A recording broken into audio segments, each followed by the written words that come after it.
We want AI to help us with translation. We want AI to help us with our digital communication. And we're also hoping that we can just look at issues around transparency in particular. Yesterday, we spoke a lot about youth engagement, and there's a huge understanding in the UK, no doubt here, amongst many of the legislators in Pakistan, that we need to make sure that our democracies are transparent, accessible and accountable, and we're hoping that AI can enable us to do that.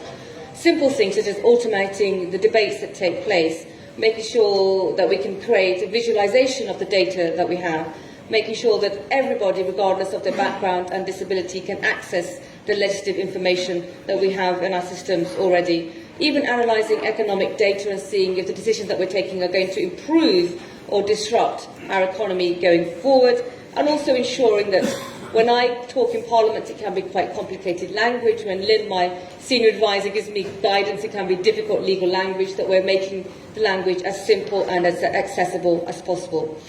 But we have a major challenge. As bureaucrats, we move slowly. Our public are impatient, and companies are impatient too. We cannot be in a situation where we are adopting AI, which we have not created. We have no ownership of the algorithms, and we do not undermine whether they are doing the job they're meant to do on behalf of the members of Parliament. So we have set ourselves a challenge in the UK to be the most AI first-in-class Parliament to date, and give a flavour on working and watching what my American counterparts are doing, my Canadian counterparts and my European counterparts. We don't want to rush, but we want to be first, and we don't want to be adopting technology that we haven't created that fits our nature of Parliament and enables our constituents to have confidence in the work that we are doing. If we move too fast, we'll leave our public behind. So we need to move at a pace with them, but we have no moment to lose. Thank you. Pakistan in 2014.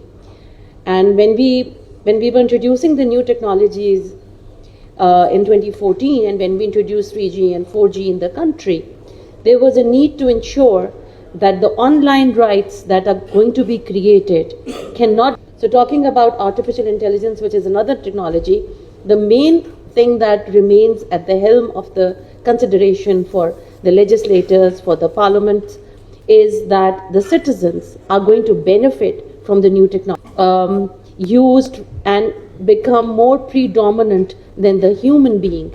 And there is a concern that there will be job replacements. There is a concern that the information, the spread of information that on the social media gets